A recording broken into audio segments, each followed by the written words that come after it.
హరే కృష్ణ. పూర్వ జన్మలలోని చెడు కర్మల యొక్క పరిణామాలను ఎలా తొలగించాలి? ఇది సాధ్యమేనా? గత చెడు కర్మల ప్రతికూల ఫలితాలను తొలగించడానికి ఒక పద్ధతి ఉంది. దానిని మనం ప్రాయశ్చిత్తం, రెమెడీ అని అంటాము. సంస్కృతంలో దీనిని తపస్సు అంటారు. ఎవరైనా చేసిన పాపము లేదా నేరము వారు చేసిన తపస్సు ద్వారా నాశనం అవుతుంది. అంటే చెడు కర్మ వచ్చింది మరియు ప్రాయశ్చిత్తం వలన నాశనం చేయబడింది.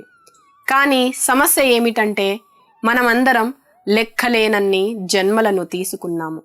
ఎన్ని జన్మలలో ఎన్ని అసంఖ్యాకమైన పాపపుణ్యాలు చేశామో మనకు తెలియదు.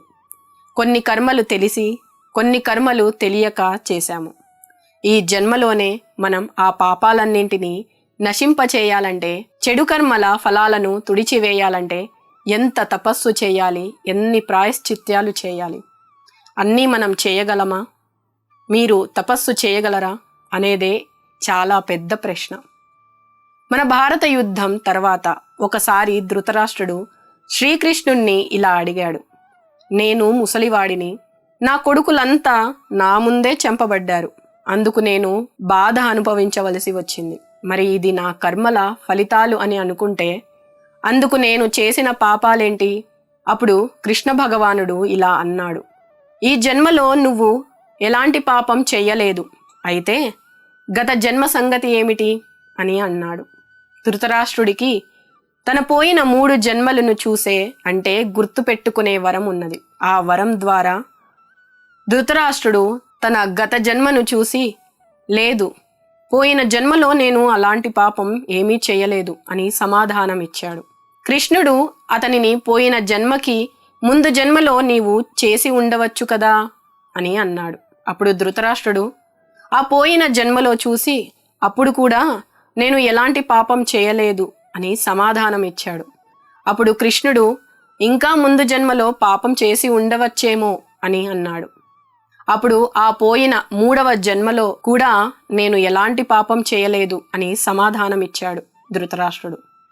అప్పుడు దేవాది దేవుడైన శ్రీకృష్ణుడు ఇలా అన్నాడు, నీకు కేవలం 3 జన్మలు మాత్రమే గుర్తు ఉంటాయి.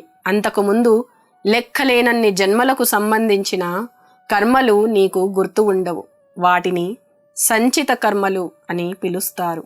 ఇప్పుడు మీరు పూజలు లేదా ప్రాయశ్చిత్తం, తపస్సు ద్వారా వాటిని నాశనం చేయాలనుకుంటే మీరు లెక్కలేనన్ని జన్మల కోసం తపస్సులు, పూజలు చేయాల్సి ఉంటుంది.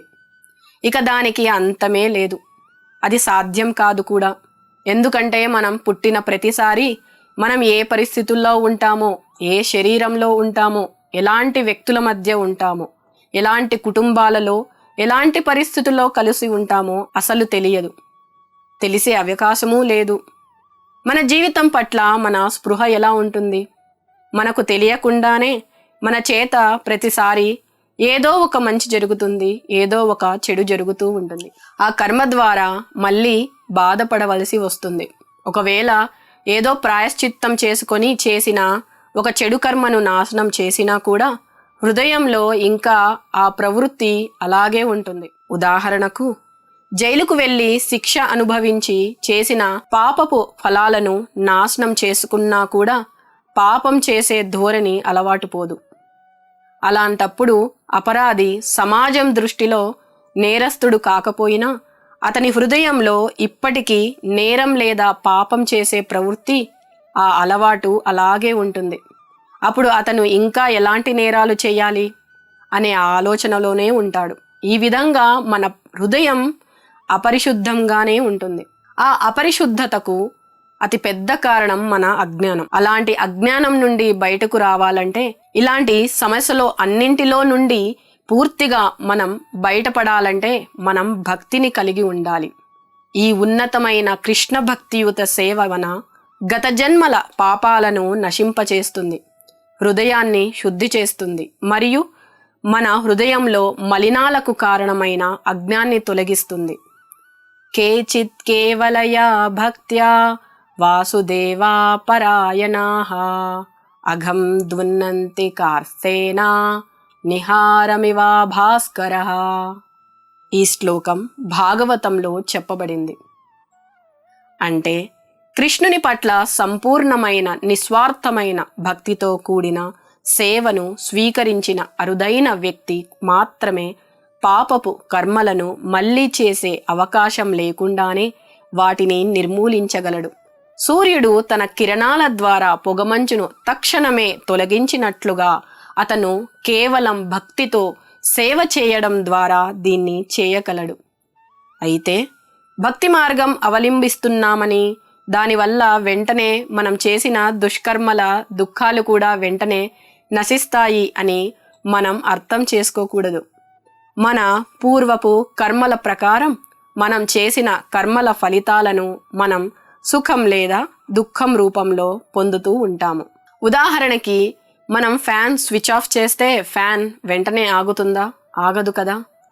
నెమ్మదిగా నెమ్మదిగా తిరుగుతూ ఆగుతుంది. అదేవిధంగా మనం భక్తిని ప్రారంభించిన తర్వాత మన పాపకర్మ ఫలితాలు వెంటనే ముగియవు.